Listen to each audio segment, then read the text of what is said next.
저는 2024년도 그리스도를 누린 결과라고 하는 제목으로 말씀을 전하고자 합니다.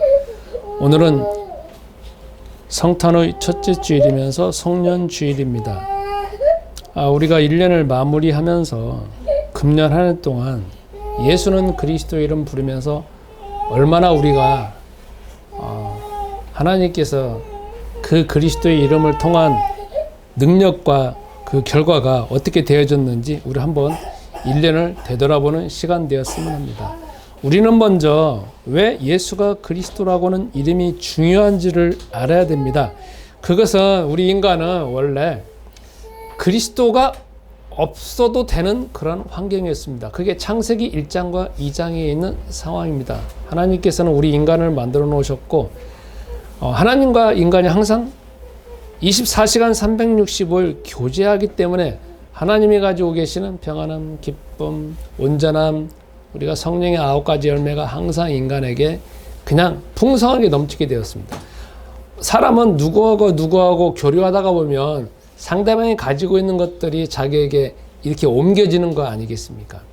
근데 사람하고도 그러는데 이 전능하신 하나님 이 세상을 창조하시고 인간을 코에 생기를 넣어가지고 창조하신 전능하신 하나님이 가지고 계신 영원한 것들이 인간하고 교류하다 보니까 인간이 가지고 있는 모든 것 자체가 다 하나님의 성품으로 바뀌어지게 됐습니다. 그러다가 창세기 3장 1절부터 5절에 보면 여러분과 나의 현재의 모습처럼 인간이 그냥 싹 다 그냥 멸망당하게 된 이유가 첫 번째는 사단 때문에 그렇습니다.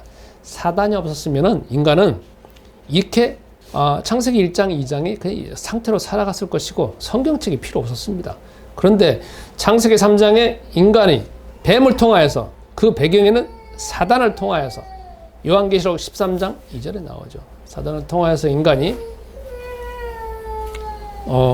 선악과 열매를 먹게 되었습니다. 그 다음부터 인간 속에 있는 하나님의 형상, 하나님의 모든 것 자체가 싹 다 끊어졌습니다. 그러니까 싹 다 끊어지면 그 다음부터 인간에게 남는 거는 인간밖에 안 남지 않습니까? 인간이 남는 건 뭐겠습니까? 인간은 흙으로 만든 존재인데 하나님의 영이 들어오고 하나님의 영혼이 하나님과 교제하는 것이 끊어졌으니까 인간 스스로 남는 것은 아무것도 없습니다. 그 다음부터 자기 혼자 이 세상을 다 보니까 어떻게 살아갈 것인가 하니까 당장 오는 게 두려움이 옵니다. 불안이 오게 되어 있습니다. 자기 능력의 한계가 오게 되어 있습니다. 이 눈은 자기가 뻘거벗은 것만 보여지게 되고 그 말은 자기의 그냥 눈에 보여지고 있는 것 자체가 가장 최대의 관심이고 최고의 관심이고 그거밖에 관심이 없다라는 겁니다. 바깥에 보이질 않습니다. 그 다음에 자기의 배우자 하와를 보면서 저 때문에 문제가 생겼다라고 하면서 전능을 하기 시작합니다. 그 다음부터는 인간은 자기와 자기 자신 간에도 괴리감이 생기게 되고 상대방과의 관계도 괴리감이 생기면서 자기와 자기도 원수가 되어지고 상대방과도 원수가 되어지는 그런 관계가 되었습니다. 더 중요한 거는 인간은 스스로 신이 되었습니다. 이게 참 문제입니다. 그래서 그 다음부터 전능하신 하나님께서 그 인간의 총체적인 상태를 아시고 그대로 두면은 어차피 멸망한 거지만 거기서 다시 구원할 수 있는 이름을 주신 이름이 있습니다. 저 따라서 하겠습니다. 예수는 그리스도. 예수는 그리스도. 예수는 그리스도. 주 하나님은 그리스도라고 하는 이름을 줬습니다. 그게 뭐냐? 네가 살 수 있는 비결이다.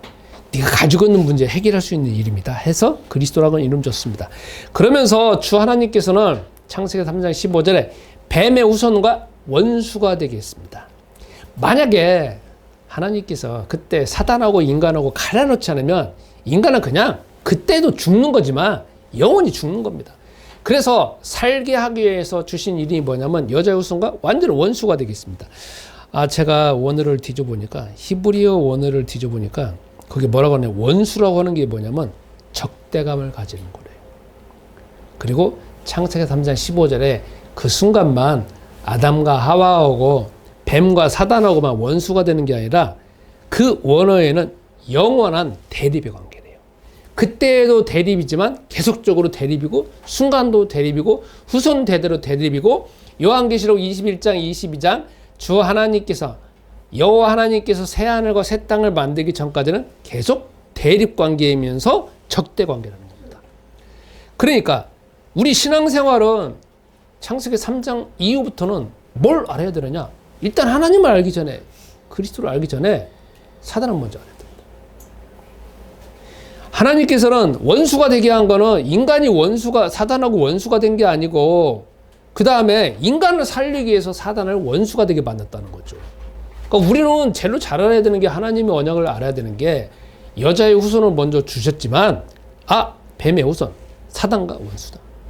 그러면 사단이, 귀신이, 마귀가 어떤 방법으로, 어떤 생각으로, 어떤 전략으로, 어떤 전술로 나에게 오는지, 내 배우자에게 오는지, 내 가정에게 오는지 먼저 그것을 아는 것이 우리 신앙생활의 출발입니다. 그래야만이 우리가 그리스도 이름을 부르는 거거든요. 지금 현재 저희가 이 삶을 적용해 본다라고 하면 여러분 바깥에 가면은 동네 골목 상권들이 있잖아요. 평상시에 보면은 24시 슈퍼도 있고 제가 자주 가는 홈플러스도 있고 그 다음에 커피집 많잖아요. 커피집도 종류가 많고 세탁소도 있습니다. 맨날 가는 게 아니잖아요. 근데 거기는 그게 있잖아요. 저는 안 가는데 뭐 한 달에 한 번이든지 머리하러 한 달에 한 번 아니면 두 달에 한 번 갑니다. 그런데 저는 그때 가는 거지만 거기는 매일매일 다른 사람들 오잖아요. 왜? 그 사람들 필요하니까. 다 골목 상권들을 뭐 때문에 있느냐? 바깥에 보고 있는 모든 슈퍼는 뭐 때문에 있느냐? 가게는 필요 때문에 있는 거잖아요. 내가 필요할 때 가는 거니까. 그러면 필요성을 느끼지 못하면 안 가는 거잖아요. 우리가 왜 그리스도 이름을 맨날 부를 수밖에 없느냐? 부를 수밖에 없는 거는 의무적일 겁니다. 그러나 그 배경에 왜 불러야 되는지 속에서 구구절절 그 필요성을 알면 저절로 불러져요. 부르지 말라고 부르지는 겁니다. 그러니까 우리는 왜 필요성을 알아야 되냐면 그 필요성은 뭐 때문에 있느냐? 사단과 마귀가 나의 생각에, 나의 습관에, 나의 집안에, 내가 지금 하고 있는 일에 어떤 식으로 지금 오고 있다라는 거를 알아야만이 부른다는 겁니다. 그래서 저도 자꾸 불러야 될 필요성이 더 깊이 알게 되어지니까 의무적으로 부르는 게 아니라 당연히 불러요. 왜? 그러면 되는 거니까. 그래서 주 하나님은 마귀를 왜 만들었느냐? 마귀를 왜 인간하고 적대하게 만들었느냐? 하나님이 제일 처음부터 마귀를 만든 게 아니라니까. 하나님은 우리 인간 때문에 마귀를 폭로시켜가지고 우리를 적대게 만든 거지. 그리고 마귀는 하나님하고 싸우는 게 아니라 우리하고 싸우는 거란 말이에요. 우리하고 레벨 자체가 우리하고 싸우는 대상이지 하나님하고 싸우는 대상이 아니라는 거죠. 그러니까 우리는 하나님과의 관계에서 이 세상에서 제일로 알아야 되는 게 뱀의 후손과 원수가 되어졌다는 그 원수는 지금도 순간순간 죽을 때까지 우리 자손 대대로 이어지고 있다는 것을 우리는 기억을 해야 됩니다. 그러니까 그리스도 이름 불러야 됩니다. 그래서 창세기 3장 15절에는 언제든지 사단과 뱀과는 영원한 적대 관계고 영원한 전쟁 가운데 있는 것이 우리의 삶이고, 그래서 그 이름을 이길 수 있는 이름을 그리스도라고는 이름을 줬기 때문에 그리스도라고는 이름을 부르는 사람들이 구약 성경에 등장하고, 그리스도라고는 이름의 필요성을 모르고 살아가는 사람이 딱 두 종류밖에 없습니다. 구약성이 쭉 이렇게 흘러갑니다. 그러다가 드디어 신약 성경에 예수님이 오셨습니다. 예수님이 오시기 전에 말라기 끝장하고 신약 성경 마태복음 1장 사이에는 400년의 공백 기간이 있습니다. 공백 기간이 지난 다음에 드디어 신약 시대가 시작됩니다. 그런데 거기에도 보면은 우리가 배경에는 그런 게 배경에 나와져 있는 게 성전도 나오고 제사장, 율법사들, 서기관들 그 다음에 절기 나오고 안식일 나오고 수많은 거 나오잖아요. 이스라엘 백성들은 그리스도라고는 모형이 수도 없이 많은데도 불구하고 왜 수많은 병자가 많느냐? 가장 중요한 건 사단을 모르기 때문에 그렇습니다. 두 번째, 사단이 자기 속에 생각으로, 사상으로, 습관으로, 질병으로 오고 있는 그 통로를 모르기 때문에 그렇습니다. 그래서 수많은 문제가 생겨갖고 다 예수님 앞에 나오지 않습니까? 그러다가 결국 예수님 오셨습니다. 예수님이 오셔가지고 이제 요한복음 1장, 요한복음 19장, 요한복음 20장, 21장처럼 오셔서 공생의 사역을 행하시고 죽으시고 부활하시고 승천하시고 나중에 사도행전으로 넘어가면서 가끔 제자들에게 그냥 하늘문을 활짝 여셔갖고 막 나타나시는 경우도 계속 있었습니다. 그래서 결국은 한참 시간이 흘러고 난 다음에 사도 요한이라고 하는 사람이 이제 죽기 얼마 안 남았고 주변의 증인들이 다 죽으니까 이제 안 되겠다. 문서로 써야 되겠다 해가지고 쓴 게 요한복음 1장부터 요한복음 21장입니다. 그리고 오늘 이제 여러분과 제가 읽은 내용으로 나옵니다. 요한복음 20장 30절 31절에 거기 뭐가 나오냐? 요한이 1장부터 20장까지 다 쓰면서 내린 결론이 있습니다. 요한복음 1장부터 21장까지는 예수님이 이 땅에서 행하신 게 난 조금밖에 기록을 못했다. 그러잖아요. 예수님은 3년 반 동안 공생의 사역을 행하셨으니까 수많은 일들이 벌어졌는데 그걸 다 기록한다라고 하면 하늘에 쌓아놔도 안 된다고 하잖아요. 그러니까 그 중에서 몇 개만을 선택해가지고 요한이 쓴 거 아니겠습니까? 너무 많다. 그런데 이 성경을 쓴 이유가 있다. 첫 번째. 예수가 누구냐? 하나님의 아들 그리스도이심을 알고 믿게 하기 위해서 이걸 썼다. 그건 뭘 말하냐면 창세기 3장 15절에 하나님의 아들이 하나님이 인간의 문제를 해결하시는 이름은 그리스도라는 언약을 줬는데 그 그리스도라는 언약을 성취하신 분이 바로 이분이다. 그러니까 예수님이 그냥 그리스도다 이게 아니라 구약에서부터 창세기 3장부터 쭉 내려와서 수천 년 동안 내려오는 가운데에서 그 언약을 몸으로 직접적으로 성취하신 분이 바로 예수다라는 것을 말하는 겁니다. 그러니까 그 밑바탕에 뭐가 깔려있느냐? 창세기 3장 15절이 깔려있다는 겁니다. 우리는 성경에서 제일 중요한 게 우리 인간에게 제일 중요한 게 창세기 3장 15절이라고 했잖아요. 그럼 여기에서 뭐가 나오냐? 사도 요한이 이 말합니다. 내가 이 성경을 쓴 이유는 뭐냐? 하나님의 아들 그리스도이심을 믿게 한다겠습니다. 믿게. 여기서 우리가 살펴봐야 되겠습니다. 거기에 헬라어는 뭐라고 나오냐면 그 믿는다라는 건 뭘 말하냐면 순간적으로 딱 믿는다 이게 아닙니다. 지속적으로 믿는다는 게 포함되어 있습니다. 그 다음에 능동적으로 믿는다는 게 포함되어 있어요. 첫 번째.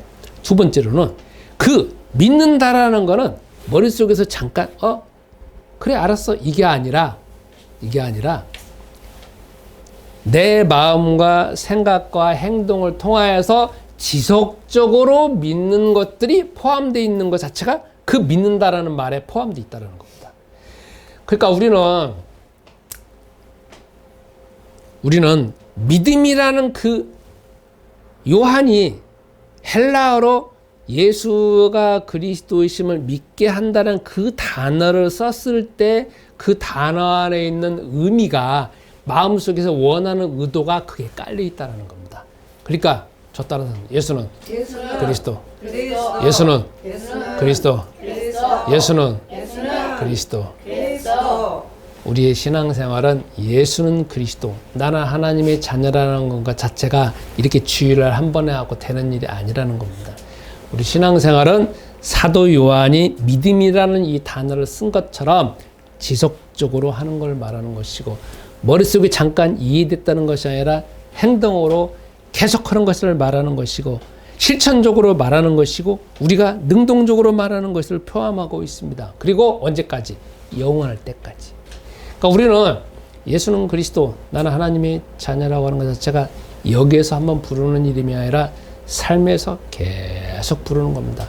부르면 부를수록 사도 요한이 말하는 그 믿는다라는 그 고백을 통하여서 내 속에서 뭔가가 하나님의 지혜와 지식이 자꾸 커지고 생성되어지고 풍족해지는 것으로 인해서 바깥에서 나의 삶에서 경험되어지는 걸 여러분 분명히 경험할 겁니다. 두 번째로는 지금 여기서 사도 요한이 표현하는 것처럼 너희가 예수는 그리스도이심을 믿게 하려 함이요 그 이름을 힘입어서 생명을 얻는다고 나와 있습니다. 그죠?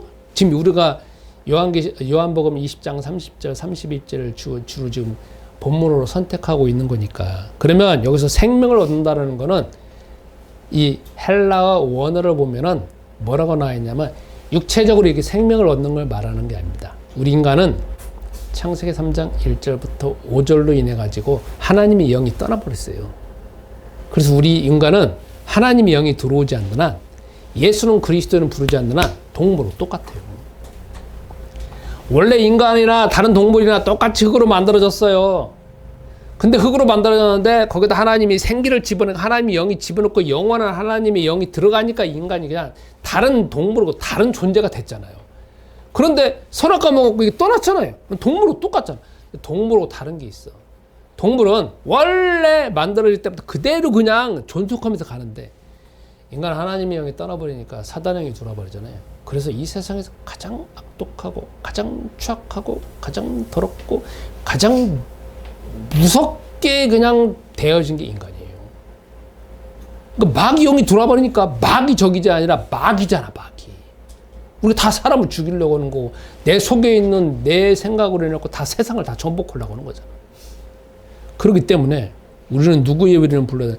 새로운 생명을 얻는다는 건 뭐냐면 내가 예수는 그리스도를 부를 때 여기서 요한복음 20장 30절 31절 새로운 생명을 얻는다는 건 뭐냐면 하나님의 영이 창세기 1장 2장에 하나님의 영이 인간의 속에 들어온 것처럼 자꾸 새로운 생명 그거는 육체적인 생명이 아니라 영원한 생명 하나님만이 주실 수밖에 없는 생명 내가 내 안에서 생성되는 것이 아니라 외부에서 나에게 오는 그 하나님의 생명으로 인하여서 계속해서 평안함과 기쁨과 영원한 것들을 누릴 수 있는 것 자체가 그 생명으로 인해서 있는 겁니다. 그러니까 우리는 이걸 어떻게 해야 되느냐. 내 속에서 믿음이 자꾸 생성이 되어지고 그 다음에 영원한 생명이 자꾸 이것 자체가 풍성하게 되어지려면 방법은 딱 하나밖에 없어요. 저 따라서 나는 예수는 그리스도. 예수는 그리스도. 나는 하나님의 자녀. 모든 문제 끝. 마귀야 가라. 성령 충만. 세계 복음화. 방법은 예수는 그리스도는 부릅니다. 사도 요한이 요한복음 20장 31절 31절을 그렇게 결론을 내린 이유는 뭐냐면 1장부터 20장까지 쭉 보면서 다 읽은 사람들에게 내린 결론이잖아요. 이미 사도 요한은 결론을 내린 가운데 그걸 쓴 거 아니겠습니까? 그렇다라고 하면 그게 다 뭐냐. 제자들은 예수님을 3년 반 동안 따라다녔잖아요. 쭉 다니면서 따라다녔다는 게 뭐겠어요? 계속 저분이 그리스도 그냥 무의식적으로 저분이 그리스도 따라다니는 거잖아요. 그러니까 우리도 그냥 무의식적으로 예수는 그리스도를 자꾸 부르면 부를수록 그런 일들이 벌어집니다. 자, 그러면 금년이 딱 지난 가운데에서 우리가 예수는 그리스도 이름 이렇게 동행하면서 부를 때 어떤 결과가 있었는지 이제 한번 적용을 한번 해보겠습니다. 먼저 우리가 세상을 한번 보겠습니다. 제가 연합뉴스에 보니까 2024년도 우리는 그리스도 이름 부르면서 많은 풍성한 열매를 맺었는데 세상은 어떻게 금년 한 해 동안에 변화되어졌는지 한번 보겠습니다. 연합뉴스에 보니까 2024년도 10대 뉴스가 있습니다. 첫 번째, 윤 대통령이 개임 후폭풍으로 직무정지가 되어 있는 상태가 우리나라에서 가장 첫 번째 뉴스랍니다. 두 번째로는 한강이라는 작가가 대한민국 한국인 최초로 노벨 문학상을 수상했던 게 두 번째고, 그 다음에 세 번째, 의대 증원 때문에 의정갈등이 최고조로 달했던 거, 그게 신문에 계속 장악을 했습니다. 네 번째, 우크라이나하고 러시아하고 전쟁을 하고 있는데 거기에 북한이 파병을 해가지고 지금 1,000명 이상 사상당했다라는 것 자체가 또 10대 뉴스 중에 하나고, 그 다음에 지금 연합뉴스에서 대부분 다 10대 뉴스로 나와져 있는 게 정치적인 것이 참 많습니다. 그래서 정치 브로커 명태균 의혹으로 인해서 여권이 강타당했다, 이게 나오고, 민주당 이재명 대표가 사법 리스크가 있다, 이게 나오고, 그 다음에 경기도 화성에 아라셀이라고 하는 공장에서 대형 화재가 일어나가지고 21명이 죽고 몇 명이 또 부상당한 것 자체가 화재로 인해가지고 우리나라가 지금 그런 폭발로 역주행을 하고 있다는 것 자체가 또, 그리고 최태원하고 노소영이 우리나라의 근거에서는 세계적인 이윤을 해서 현재 상태로 재산 분할만 지금 1조 3천억 원에 지금 법정 분쟁 가운데 있고, 그 다음에 여성들한테 20대 여성들한테 지금 가장 심각한 것 중에 하나가 페이크로 인한 성범죄, 그게 일상생활에 침투해서 국가에서는 그거를 지금 전쟁을 선포하고 있는 상황이고, 그 다음에 정치인들한테 잇따른 피습으로 것이 나와 있습니다. 그게 대한민국의 연합뉴스에 나와져 있는 10대 뉴스입니다. 그러면 이거는 이제 바깥의 세상에서 나와져 있는 10대 뉴스겠지만 기독교 교회에서는 과연 어떤 10대 뉴스가 있었느냐, 국민일보를 제가 봤습니다. 그랬더니 나와 있습니다. 10월 27일 날, 한 달 전이죠. 한국 교회 200만 연합예배 및 기도회, 이 대형 집회한 것을 첫 번째 뉴스로 선정을 했었고, 2024년도 해운대 성령 대회 집회에 10만 명이 모집을 했답니다. 이게 두 번째고, 그 다음에 2024년도 서울 인천 제4차 로잔 대회, 그 다음에 한국 기독교 교회 협의회라고 NCCK라고 있습니다. 거기가 설립한 지 100주년이 되었다고 나와 있고, 그 다음에 여성 지도력이 자꾸 강화되어서 여성 장로들, 여성 목사들이 자꾸 늘어나고 있는 게 그게 또 나와져 있고, 그 대신 뭐 대표적으로 나와져 있는 기독교 뉴스가 뭐냐면, 합동 측에서 교세를 발표를 했는데 작년에 비해서 21만 명이 감소되었다. 그건 합동 측만 말하는 거지만 통합이나 다른 거 합쳐 보면 엄청나게 감소를 했다는 것 자체가 또 큰 이슈 중에 하나입니다. 그 다음에 서울신학대학교에 유신 진화론의 논쟁이 있어가지고 그게 또 계속 확산되어지는 것이 나와 있고, 특히 금년에 국민일보에서 가장 또 유심히 보고 있는 게 뭐냐면 신천지, 아니면 박옥수라고는 그 이단, 특히 신천지에서는 바깥에 있는 공개적으로 이제 포교 활동을 해서 그로 인해 가지고 교계나 사회적으로 큰 어떤 논란이 아니면 논쟁거리가 되어지는 것 자체가 또 이슈가 되어져 있습니다. 그리고 요즘에는 정성권으로 폭발되어진 게 있는 뭐냐면, 결혼을 하지 않았는데 출산하는 거 있지 않습니까? 그게 이제 자꾸 논쟁이 확산되어지고 있고, 그 다음에 태아 생명권을 보장해야 된다. 또 그 자체가 나와 있습니다. 이게 국민일보에서 선정되어져 있는 10대 뉴스입니다. 그러니까 세상에서 우리 대한민국만 기준으로 전 세계 10대 뉴스는 제가 시간 관계상 찾아보지는 못했습니다. 그러나 우리나라의 일반 사회에서 말하고 있는 10대 뉴스, 그 다음에 기독교계에서 말하고 있는 10대 뉴스가 나와져 있고, 이제 중요한 게 이제 내 안의 교회는 10대 뉴스가 아니라 내 안의 교회는 과연 어떻게 금년 한 해 동안 달라졌는가 한번 보겠습니다.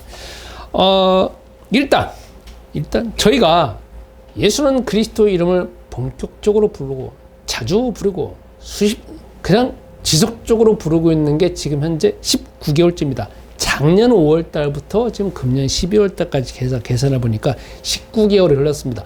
저는 엄청나게 흘러가는 줄 알았는데 겨우 19개월밖에 안 됐더라고요. 그런데 일단 19개월 동안 제가 가만히 봤을 때 저 혼자 부르는 게 아니라 지금 여기 안에 있는 우리 내 안의 교회는 온라인이 기본 베이스 있기 때문에 이렇게 오프라인 예배를 들으시는 분들은 이 가까이 사시는 분들이 오시는 거 아니겠습니까?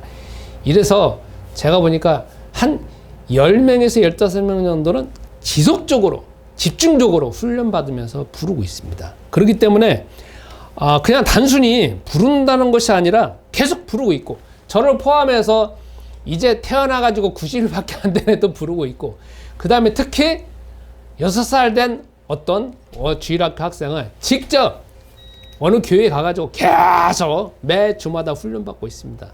그로 인해 가지고 내 안의 교회는 다 각자 변화가 되어져 있는 그런 상태가 있습니다. 저 개인적으로 볼 때 저는 잠잘 때도 부르고 있고, 깨서도 부르고 있고, 잠자면서 오줌 싸러 한 2번 가거든요. 깨서도 부르고 있고, 꿈속에서도 부르고 있고, 그러면 자면서도 그 생각하면서 부르고 있습니다. 예전에 제가 예수는 그리스도는 부를 때는 주로 어느 때 불렀냐면, 설교 이제 준비를 해야 되겠다라고 하는 때만 불렀는데, 지금은 아침에 일어나고 점심에 잠자고 뭐고 계속 부르고 있는 제 자신을 보게 됩니다. 그리고 의무적으로 부르는 게 아니라 제 속에서 부르지 않으면 부르지만은 절대 안 된다라는 그런 필요성 때문에 제가 부르고 있습니다. 또 이런 게 있습니다. 저는 희한하게 지금도 마찬가지로 이번 주에도 한 번 울었어요. 우는 이유가 있어요. 작년 5월 달에 제가 예수는 그리스도 발견해서 또 누구고 이야기하다 보니까 또 울고 있더라고. 그래서 제가 꼭 울 때는 꼭 두 가지가 있어. 그때를 말하든지 아니면 제가 저희 자녀들을 놓고 예전에 내가 한 초등학교 한 1학년 때 내가 무릎 꿇고 걔네들한테 야 내가 너희들 뭐 조금 뭐 이렇게 손찌검 하고 있는 거다 미안하다. 그때 용서빌 때 꼭 두 거를 말하면 누구한테 말하든 꼭 울고 있는 제 모습을 보게 됩니다. 자, 그 다음에 내 안에게 공통적으로 또 금년에 달라진 게 있습니다.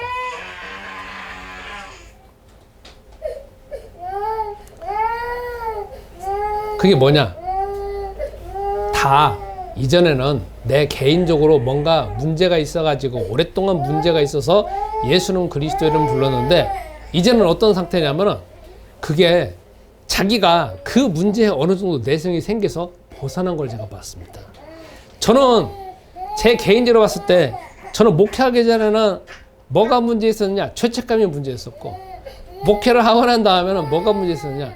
항상 열등감이 문제 있었는데 그게 예수는 그리스도 이름 부르면서 제 속에 은밀하게 계속 가지고 있었던 것들이 대부분 다 해소가 됐습니다. 해결이 됐어요. 그런데 저만 해결된 게 아니라 제가 여기서 지속적으로 계속 부르고 있는 분들을 봤거든요. 그분들도 다 나름대로 살아오면서 다 개인적으로 뭔가 어떤 문제가 있잖아요. 특히 개인이 가지고 있는 뭔가 주요되어지는 이슈가 있었어요. 그런데 그 이슈를 벗어나지 못하는 건 그거잖아요. 어느 한계 딱 오면 그것 때문에 올라가지 못하는 거잖아요. 제가 대부분 다 유심히 봤을 때는 다 자기의 전문 분야가 있는데 자기 전문 분야를 폭발시키지 못하고 딱 거기서 머물러 있는 2인자에 머물러 있는 걸 제가 모습을 봤는데 자꾸 예수는 그리스도를 부르고 도전하고 하면서 저만 변화되어진 게 아니라 다 그 단계는 이제 넘어갔다는 걸 보았습니다. 그리고 그게 오더라도 이제 적당히 내치고 그냥 가볍게 내치는 것도 보았습니다. 이제 이게 데이터가 축적이 되어져서 더 이상 밑으로 내려가지 않고 거기서 머물러 있는 가운데에서 그냥 나아가고 있는 모습을 봤습니다. 특히 저 같은 경우에 제가 이제 뭔가 실수를 하거나 실패를 하거나 보면 죄책감이나 아니면 열등감이 쭉 올라오면서 저 자신을 정죄하는 게 나오거든요. 요즘에는 안 와요. 그리고 오면은 난 정말 좋아해요. 막 와요. 너 막 그랬지? 그러면 그래, 나 그랬어. 뭐 근데 어쩌라고 하는데 있잖아요. 옛날에는 어쩌라고 말도 못했거든요. 근데 아마 또 그게 또 그 말에 저 자신의 죄책감이 휘어졌는데 지금은 오면 아유 오는데 반갑다 하면서 막 또 이야기를 합니다. 근데 마음에 별로 작용을 하지 않으면서 걔하고 같이 놀고 있는 모습을 봅니다. 예전엔 그 말 한마디 갖고 내가 속에서 막 계속 갈등했었는데 이제는 놀고 있는 모습을 봅니다. 세 번째, 내 안의 교회 성도님들과 제가 정말 달라진 게 있습니다. 그게 뭐냐? 내 안에서 다 가지고 있는 고질적인 문제가 어느 정도 해결되어지고 내성이 생기니까 그 다음부터는 뭘 하느냐? 금년에 큰 변화 중 하나가 뭐냐면 자기가 평생 가지고 있었던 거, 해보고 싶었던 거, 그러나 해보고 싶었던 것 자체가 너무 멀고 애매하고 있었던 것들을 도전하고 있는 걸 봤습니다.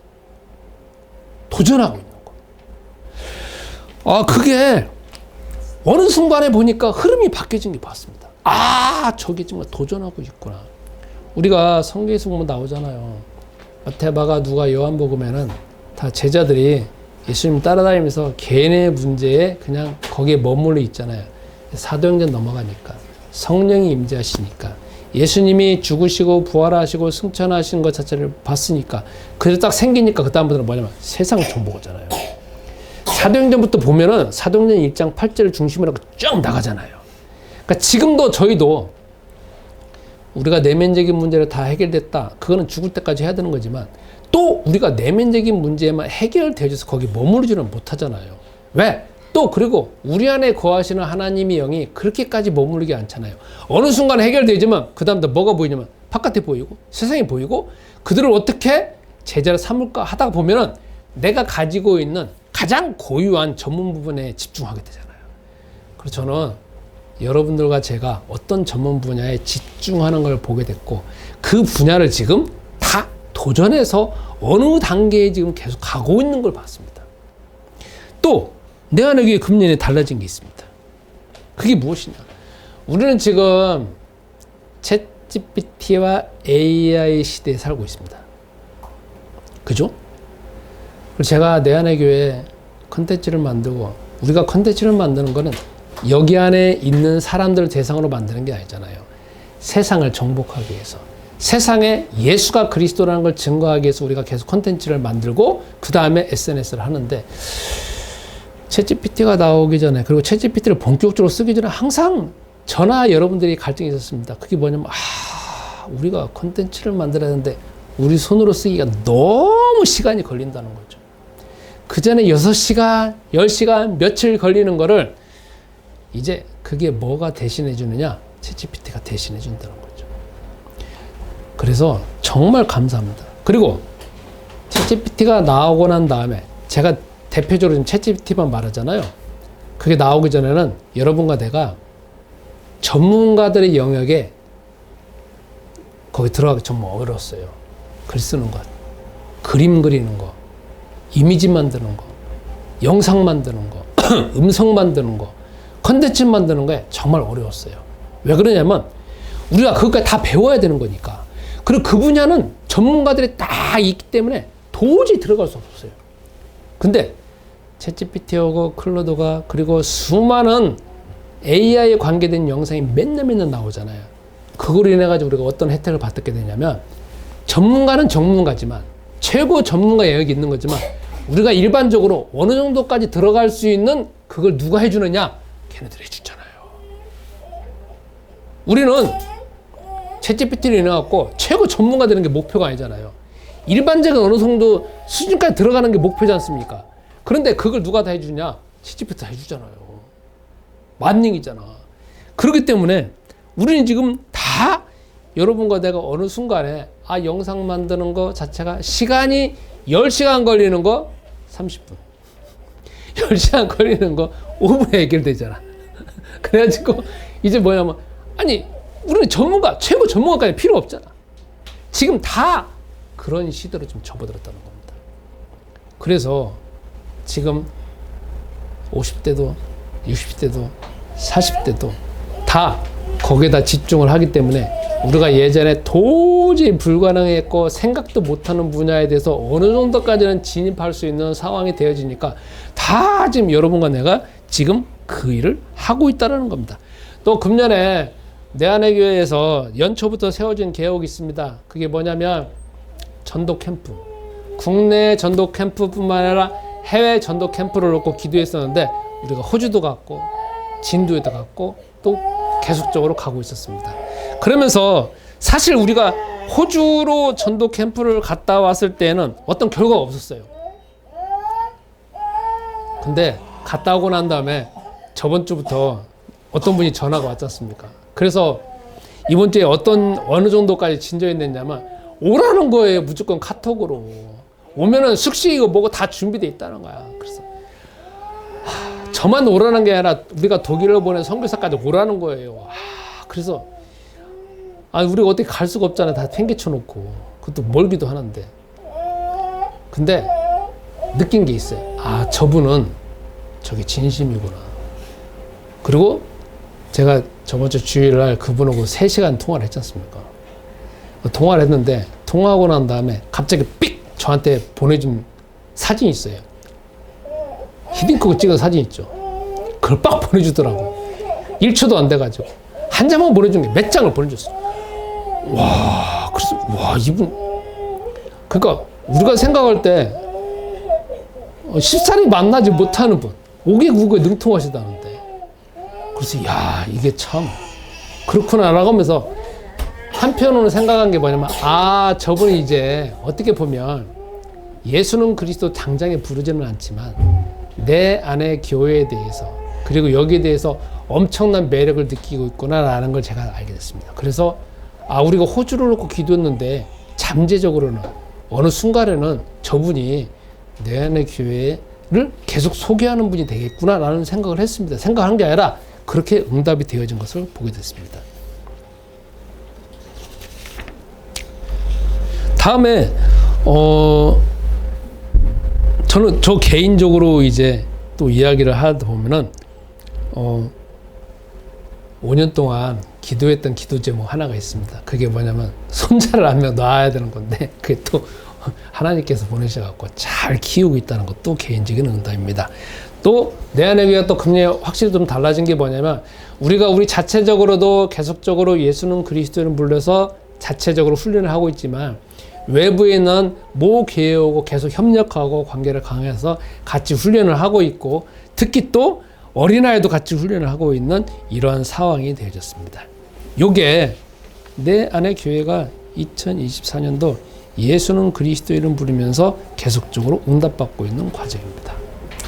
저는 예수는 이제 결론 삼아서 이제 말씀을 드리면 그냥 예수는 그리스도 이름 부르는 게 뭐가 중요하냐. 방언을 하든지 예언을 하든지 막 입신을 막 올라가든지 막 뭔가 막 능력이 나타나는 게 그게 신앙생활 아닌가. 왜냐면 제 머릿속에 있었던 신앙생활 잘하는 사람의 모토가 그거였거든요. 근데 신앙생활은 너무 단순해요. 너무 깔끔해. 그리고 정말 간단해. 그게 뭐냐면 그리스도라고 하는 이름 안에 다 들어있다는 거야. 그거는 그리고 지극히 성경적이라는 거. 지극히 깔끔하다는 거. 지극히 멋있다는 거. 지극히 신사적이라는 거예요. 아무것도 하지 않고 그냥 그 이름만 부르면 성경에서 마태, 마가, 누가, 요한복음에 제자들하고 예수님 따라다니면서 온갖 하나님의 능력, 하나님의 지혜, 하나님의 지식뿐만 아니라 의식주뿐만 아니라 세상의 모든 것 자체가 다 변화되어지는 그런 것이 저도 그 이름 부르면서 자꾸 넓어지는 걸 보게 됐습니다. 그리고 여러분, 우리가 살고 있는 데가 서울에 살고 있잖아요. 지금 여기 오프라인 모이는 데가 송파구잖아요. 여기서 우리가 방언하고 예언하고 입신하고 사람들한테 뿅 가는 거죠. 그런데 지금은 다 신사적이잖아요. 그리고 다 뭔가 다 배우신 분들이잖아요. 여기에서 그거 갖고 사람 바뀔 수 없는 거예요. 가장 성경적인 거는 뭐냐? 그리스도라고 하는 그 이름. 그리스도라는 그 이름을 통해서 아무것도 일어나지 않는다 할지라도 그 이름을 부르면 부를수록 자꾸 하나님 나라가 열려진다는 거예요. 그래서 여러분이 금년 한 해 동안에 그리스도 이름 불러서 다 개인적으로 뭔가가 수도 없는 변화가 되어지는 것처럼 이제 내년에도 더 그 이름 불러서 본격적으로 사단하고 전쟁하고 본격적으로 전도 현장하고 전쟁을 하고 본격적으로 여러분이 여러분의 전문 분야에서 더 능력을 나타내고 너 능력이 나타내진 걸 경험함으로 인해서 세계복음화에 수많은 제자를 키우는 그런 일들에 쓰임받게 되기를 바랍니다. 우리 다 같이 제가 기도하겠습니다. 전능하신 하나님 감사합니다. 2024년도 우리가 예수는 그리스도라고 하는 그 단순한 이름, 별로 가치가 없는 이름이라고 생각했던 그 이름을 부르면 부를수록 지혜와 지식과 능력과 체력과 우리가 상상도 할 수 없는 하늘의 수많은 보화가 온 것을 경험하게 되어지고 나의 내면에만 온 것이 아니라 나와 사람과의 관계에서 직장과 일터에서 자녀와의 관계에서 배우자의 관계에서 더욱더 드러나게 하심을 감사합니다. 우리가 세상의 모든 이름 가운데 그리스도라고 하는 그 이름을 통하여서 하나님의 역사하시는 것 자체를 체험케 하옵소서. 이제 우리가 금년 한 해 동안에 하나님께서 그 이름을 통한 어마어마한 능력을 우리에게 보이신 것처럼 2025년도에도 우리의 전문 분야에 집중해서 우리만이 가지고 있는 유일성으로 인하여서 세계복음화의 수많은 제자가 키워지도록 역사하여 주옵소서. 예수이신 그리스도 이름으로 기도합니다. 아멘.